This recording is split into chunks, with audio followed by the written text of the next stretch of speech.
Welcome to Igniting Imagination. I'm your host, Lisa Greenwood.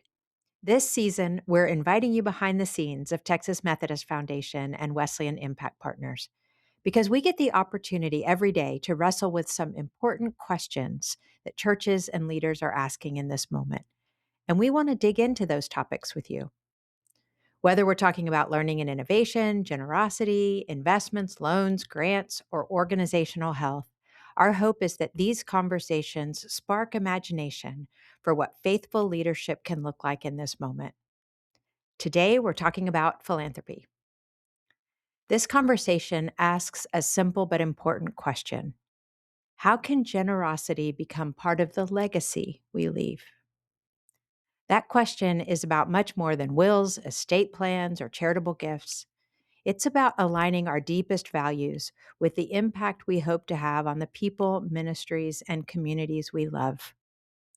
To help us explore that question, I'm joined by two of my colleagues at TMF and Wesleyan Impact Partners. Justin Gould is our Chief Philanthropy Officer. He works with individuals, families, and congregations to help align generosity with purpose, connecting people's passions with opportunities to make a lasting difference. I'm also joined by Pamela Gray, our Director of Philanthropy and Gift Planning.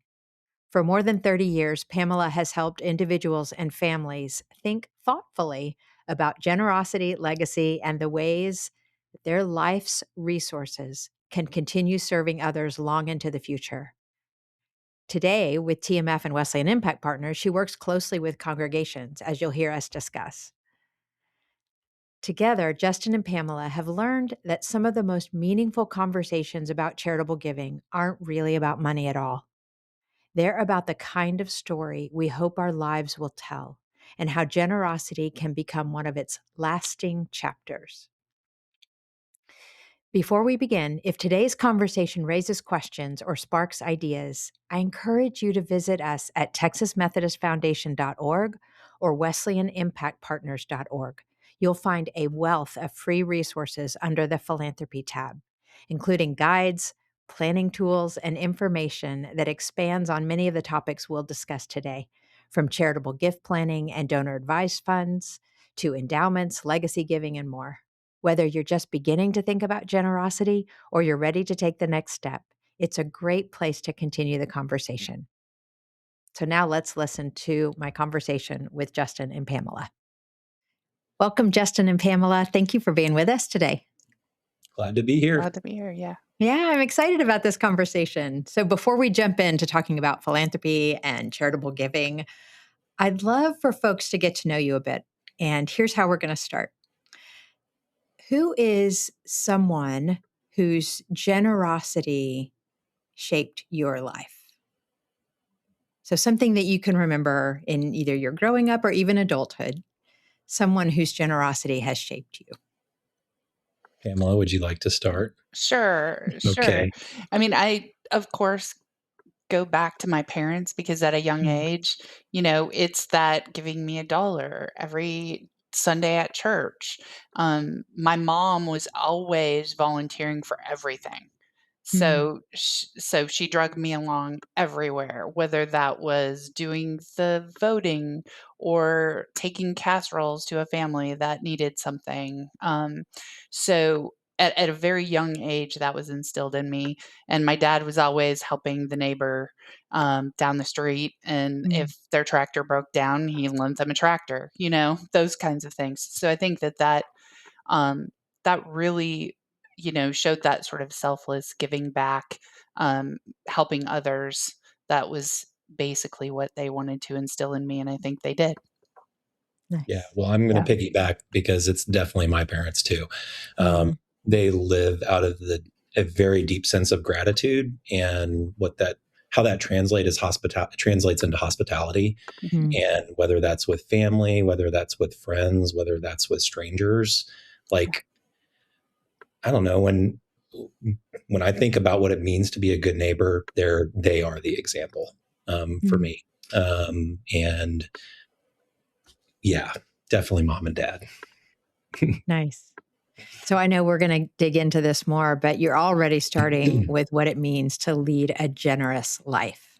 Like, this is more than a conversation about finances, although, of course, that's part of it. Um, where our treasure is, there our heart is also. Somebody said that once. But also what it means to have that permeate your life. And so we'll get there. But first, will you give us a snapshot of your role at Texas Methodist Foundation and Wesleyan Impact Partners? Sure, I'll jump in. Great. I'm the Chief Philanthropy Officer at TMF and Wesleyan Impact Partners. And in a nutshell, what that means is I have the incredible opportunity to work with both churches and nonprofits across Texas, New Mexico, and with WI across the country, and to help donors think about how they might put a plan in place that supports the church and charities that they love. And there's a lot of layers to that. But the bottom line is I get to meet a lot of generous people and think strategically about how they're going to align their resources with their vision for the world. It's pretty cool. Very cool. Great. Yeah, and I would echo everything that Justin said. I see my role, I've been here now, it'll be 3 years coming up in September. But I see my role as really assisting churches and individuals to lean into their philanthropy. And I mean that the church is as an ecosystem itself, right? Mm. So to lean into what that philanthropy means and to sort of create opportunities for them to see a positive future. One other thing, I mean, the big umbrella that we're all operating under right now is this transfer of wealth that's happening in our country. And churches, Pamela and I were talking about this we talk about it regularly, but particularly this morning, like churches are so well primed to lean into this moment, and we want to help them do that. Yeah. When we talk about donor loyalty and affinity and engagement, all elements of things that contribute to kind of that long-term gift or sustainable funding. Oh my gosh, the church has that in spades. So let's equip them with some things maybe they're not thinking about, or things they haven't considered, or to just do a refresh, think about it in new ways. And so layered in all of that is just kind of this moment that we're living in that we need to pay attention to. Absolutely. So you've named a couple of things that I think we'll unpack a bit, particularly as you work with individuals and what it means for them to get in touch with their own um, passions, vision for the world. I think is the word you used. What it means to align their assets with that, if you will. But also, you've talked about this layer of working with churches. And so, Pamela, I know you've done quite a bit of working with churches to help equip them. Can you say a word about what that looks like? Well, Sure.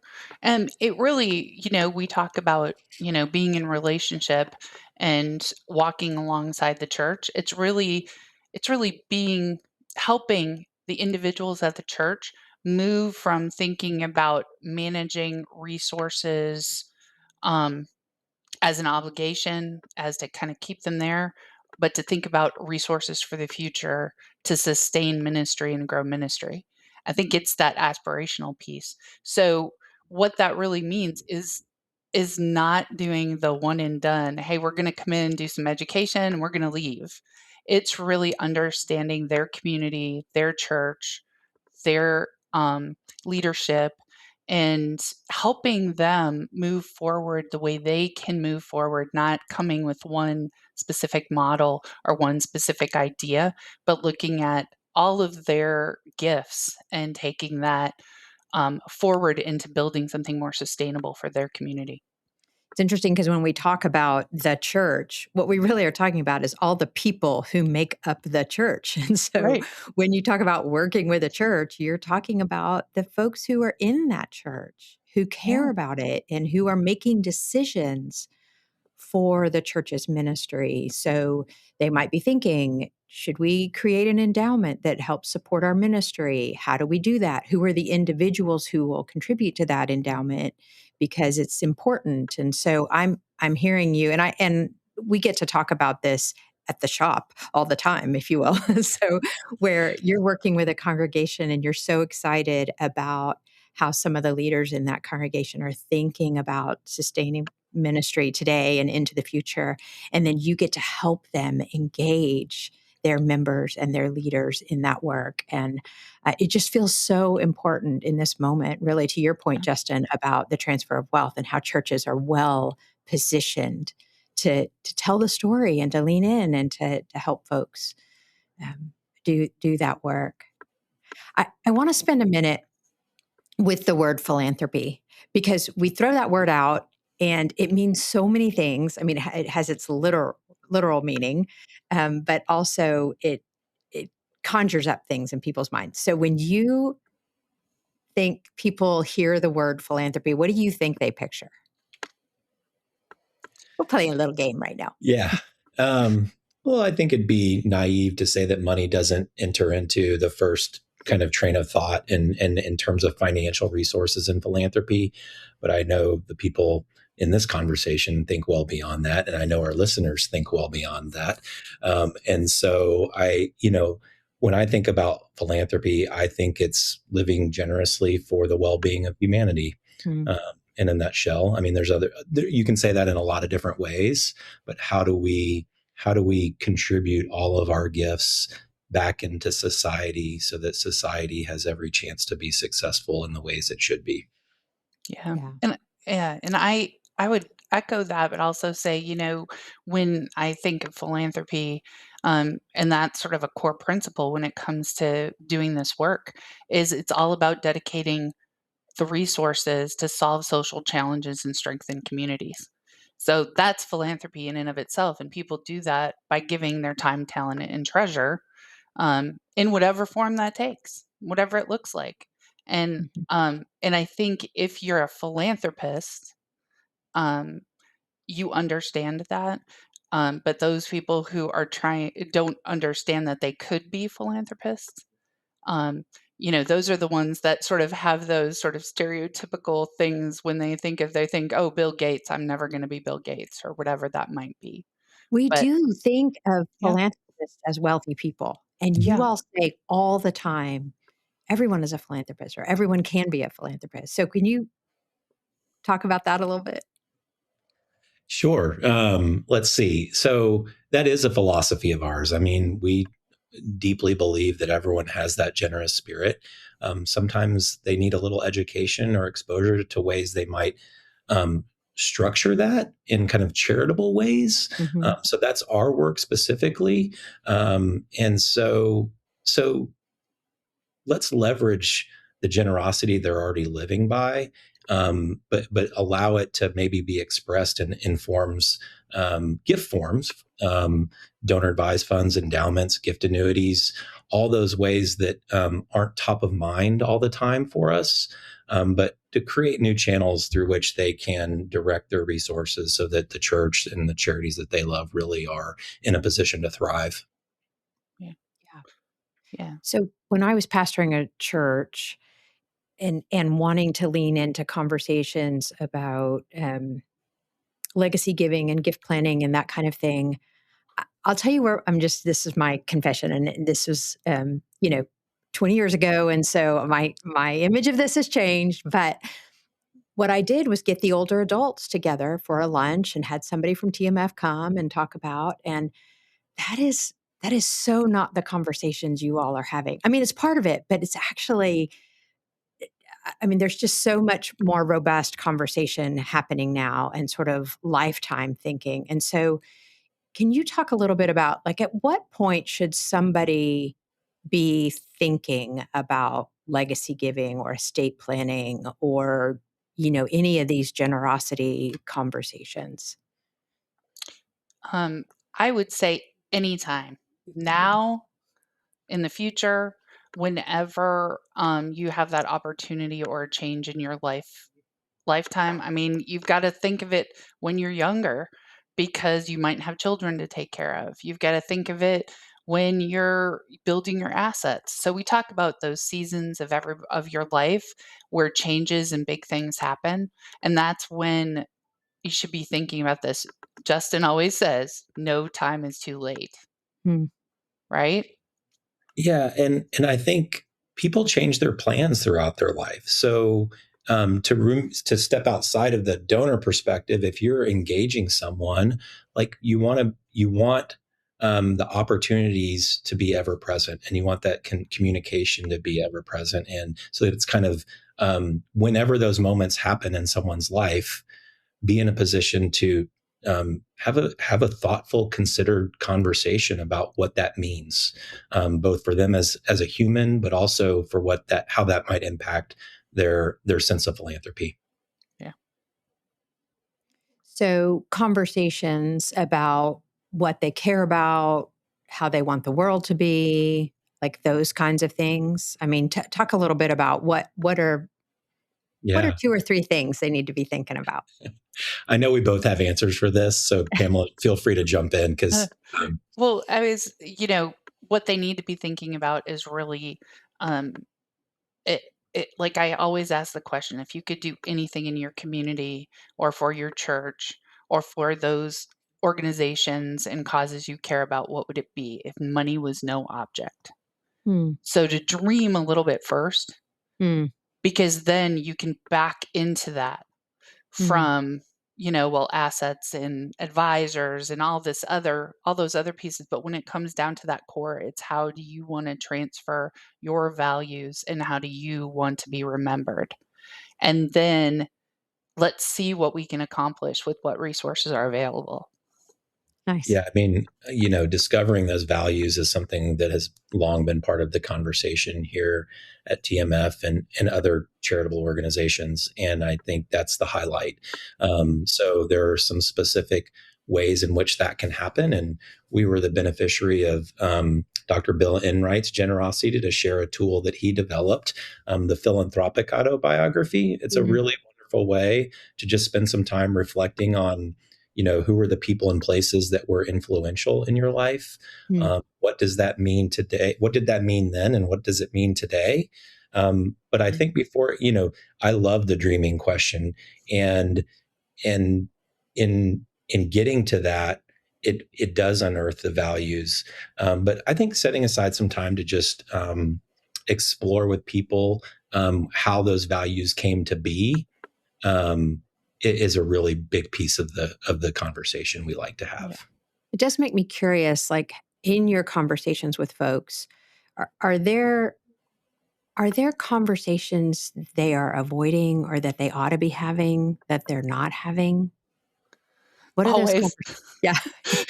So I remember having this conversation with my dad, and my dad looked at me and said, "Well, the rest of your siblings will find out after I'm 6 feet under what is going to happen."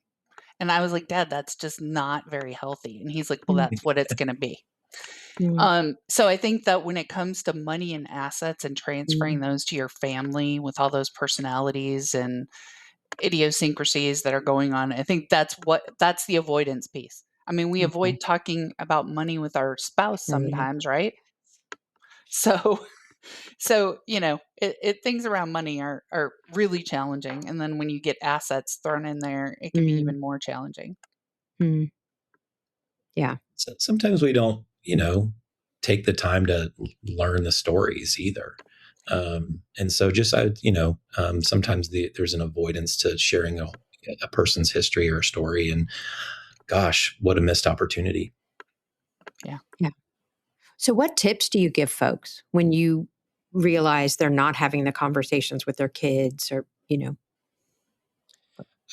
Yeah, I mean, I think if we can bring a resource that doesn't feel like it's encroaching too much, um, that allows them to kind of discern this on their own time, and that we're there as a conversation partner.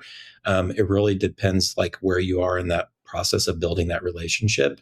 Um, the great outcome isn't going to come until there's kind of a trust established. So really, a little bit of it is just kind of um, putting the relationship in a position where that transparency and trust can be built. mm, Yeah. Um, And I know, as I was yeah, gonna go say, ahead. as you build that trust, you identify then other family members that might need to be pulled into the conversation, and you try to help the donor or the person who's thinking about making a gift, um, invite all the parties they need to into that conversation.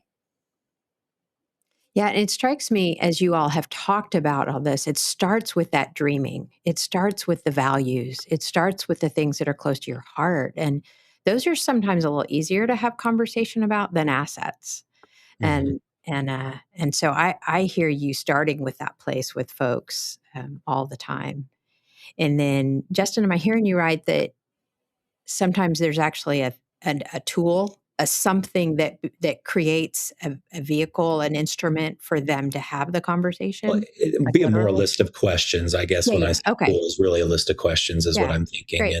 And like Dr. N writes, another really great resource is Jim Langley. He Mm. has done some work on values-based giving. So a good resource there for folks to kind of listen and learn about how to have these conversations as well. But yeah, it's a list of questions that really kind of peels back the layer on how they became the person they became.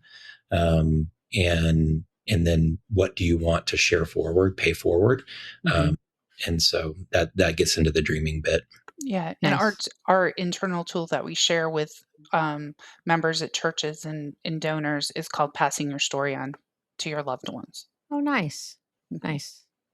Okay, when we get into talking about philanthropy and, um charitable services and charitable tools and all of those kinds of things. You hear things like donor advised funds or DAFs and endowments and charitable gift annuities. And so, can you help us understand?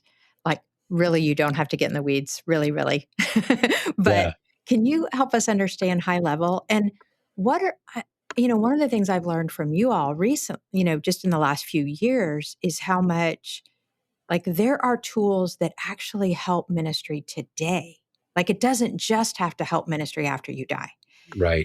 Which there's a both and there, but I'm so could you just talk high level about these and give us a sense of Yeah, how so one might discern what when vehicle is a good one? when we think about a gift planning conversation with a donor, I think your distinction around giving today and giving tomorrow is a really important one in Okay. the discussion because it does inform. People are going to prioritize caring for themselves, caring for their family, caring for loved ones, and then the philanthropic pieces follow. So as we begin to learn who's in that circle, Mhm. and then the organizations that are in that circle, we can begin to think about a donor advised fund or an endowment and the asset. If their priority is giving today, a donor advised fund can be an incredible tool, not only for supporting charity but for transferring values. And so, donor advised fund, very quickly, think about it as kind of a waiting room for your charitable dollars. Mm. You put your money in that waiting room, and then the money can grow. And then you can make grants to the churches and charities that you love over time. Very simple. They're incredible tools, flexible for both families and nonprofits. Organizations can use donor advised funds. And then endowment is really about that kind of everlasting tithe, or here we're going to create a fund where um, it the gift sustains in perpetuity. And that's endowment in a nutshell. So endowments created, there's an income stream to that charity forevermore. And it's a way for families to, one, honor, it's a legacy giving tool to honor their history with the organizations that they love. And then there's some life income gifts. And I'm going to just punt to Pamela because I've been talking a little bit. Yeah. So life income gifts are really, charitable gift annuities and charitable trusts in varying forms. And basically, we like to say that's where you can make a gift and it will pay you for a period of years or a specific amount of time for the rest of your life, whatever that looks like, provide that income and then go to charity. So individuals who look for life income gifts are those that have money or appreciated securities or assets that they want to go to work for them in retirement, or they want to support their elderly parent. Um, listening, it's more about these gift types are more about listening to personal situations than it is about getting in the technical weeds. Does Mhm. that make Mhm. sense? Yeah. So thinking about how they could support their parents and insulate themselves from, other things that if they become power of attorney or something. But I think about, the life income gift where, I had a gentleman do one. He did 8 charitable gift annuities and he lived to be 106. So we often said every time he did a life income gift, he was going to live a year longer. So, that was our tongue in cheek. And he ended up living to be 106. So, you know, it's more about situations than it is about that technical piece because many people don't even know that those options are out there because Yeah, advisors don't talk about it. I would just add, we'd be remiss if we're just not talking about gifts by will. Yeah. Still a huge part of how people give, and oftentimes the very best way for people to give. Mm. And so I think in the last Giving USA data, which comes out every year, there's a consistent 10% of total gifts made come via bequest or gifts by will. And it's And usually the so, largest gift. yeah, and it's usually the largest gift one will make. And we talked about churches being really ready for this moment.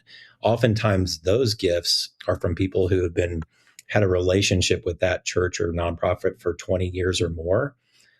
Churches are well suited to talk about that, to understand that, and really position themselves to be in conversation around those deferred gifts. And that's what Pamela and I get. That's some of the work we get to do. Yeah. Working with the individuals, but also working with pastors, right? And with the teams from churches as they think about how to position themselves or make those asks or that kind of thing. Yeah, I mean, I don't want to steal Pamela's thunder, but I will.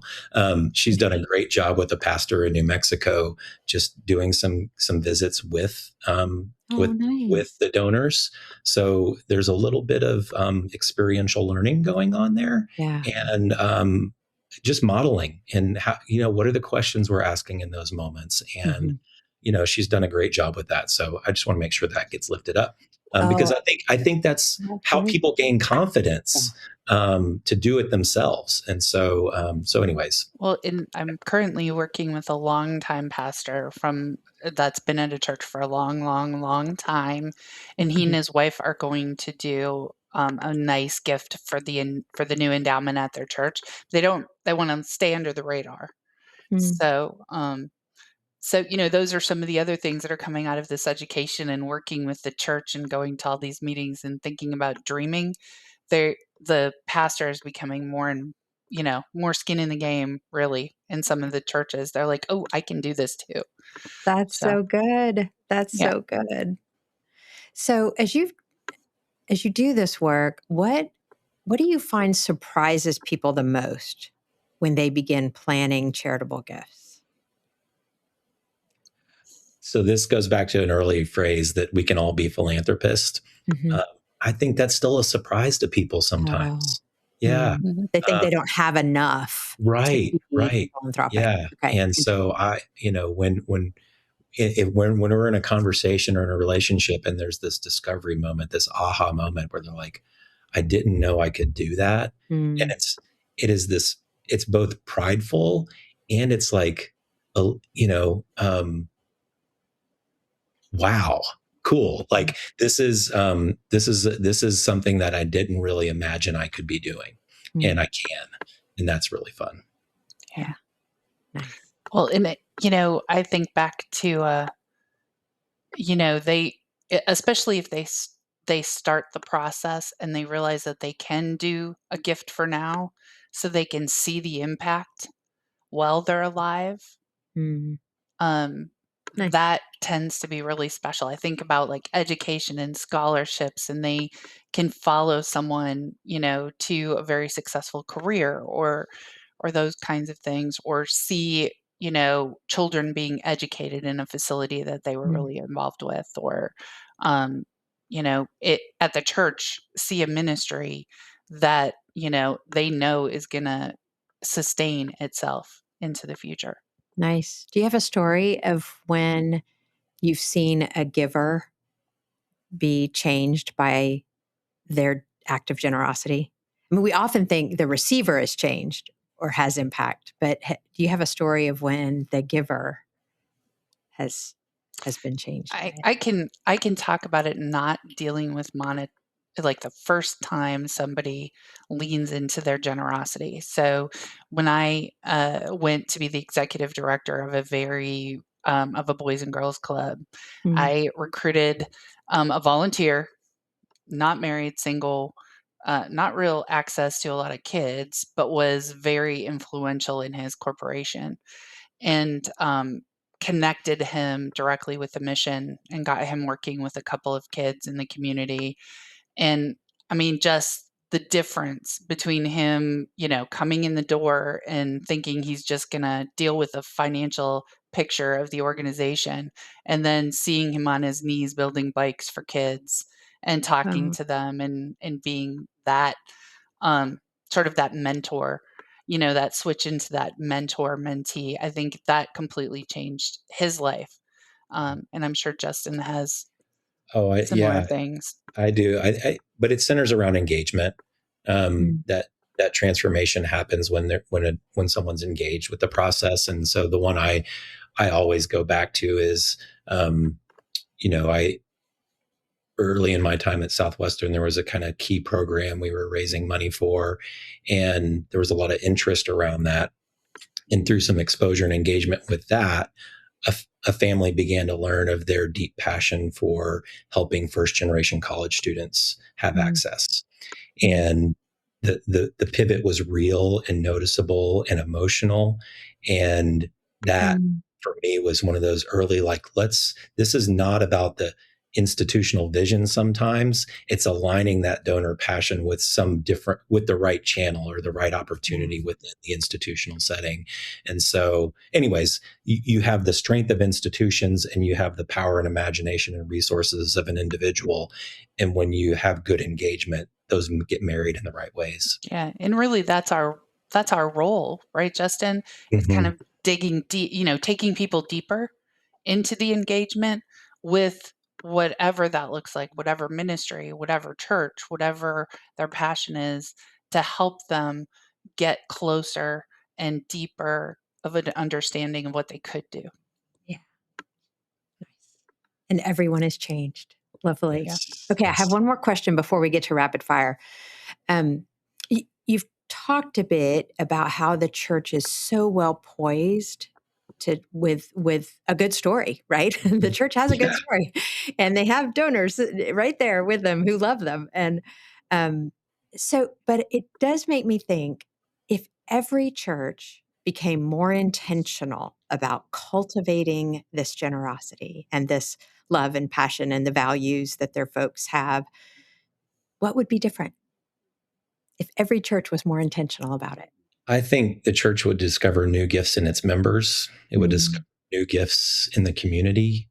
And when people have an opportunity to share those gifts, that's when potential is being realized. Altruistically, we talked about this a little bit. So, you know, if that's true, if there's intentionality and intentionally focused on, now and the future, the community around that church should be deeply engaged, and the church should be a cornerstone for the change in that community, right? So not only spiritually, but also philanthropically, generosity and philanthropy, all of that should sort of meet. And I think that is, the members will all feel empowered to live into their Mm. generosity and the potential for their church and community.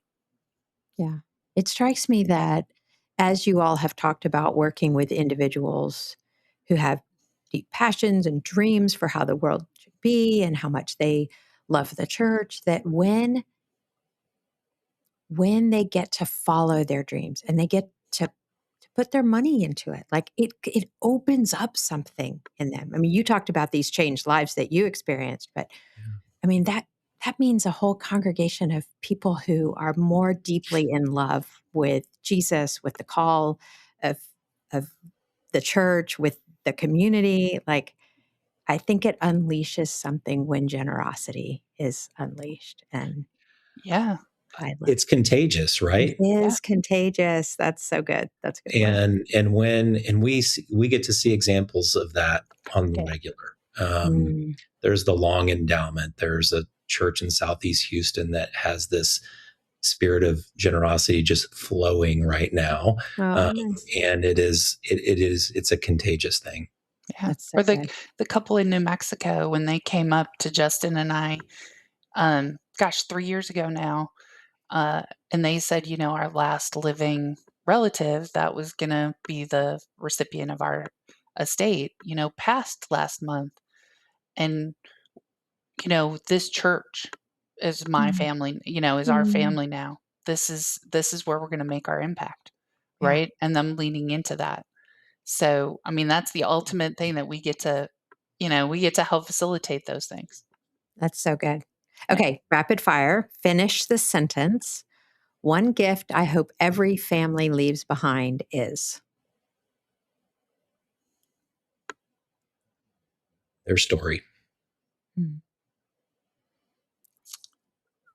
I would just say the spirit of generosity, really.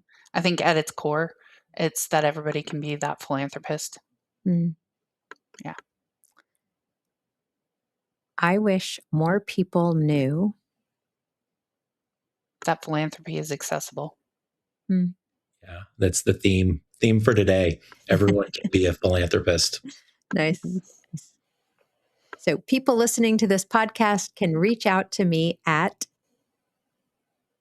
I would love a conversation. So feel free to call me 512-583-1944 or email works too. Our website is a great resource, y'all. If you'd rather just explore a little bit before a conversation, please visit, Texas Methodist Foundation, click on the Philanthropy tab, Wesleyan Impact Partners, click on the Philanthropy tab.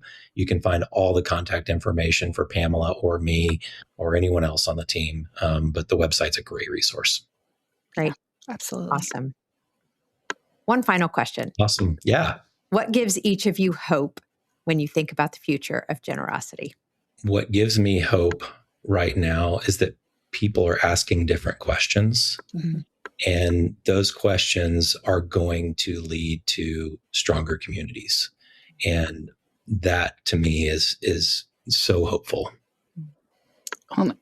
What gives me hope is that all of the information is that the generations that are coming up are now starting to lean into their own generosity. Because I think that there has been, there's been a lot of representation of millennials and Gen Zers and all those kids coming up and leaning into generosity. I think that they're just doing it differently. And I think that's really, I really feel like our values have been transferred to the next generation, and they're going to live into it, and they're going to make change, and they're going to do what they need to do. And this country is the most generous country on earth. And as long as we pass our values on and we lean into generosity, whatever that means, giving of our time to our treasure, that is what gives me hope. Awesome. I am so grateful for the work and ministry that you all do every day, because you are bringing generosity to the fore. You care deeply about people. You care about the church's witness, and it shows in everything you do. So it was fun. Thank you. I love this conversation. It was great. Thanks. Thanks. Thanks, guys.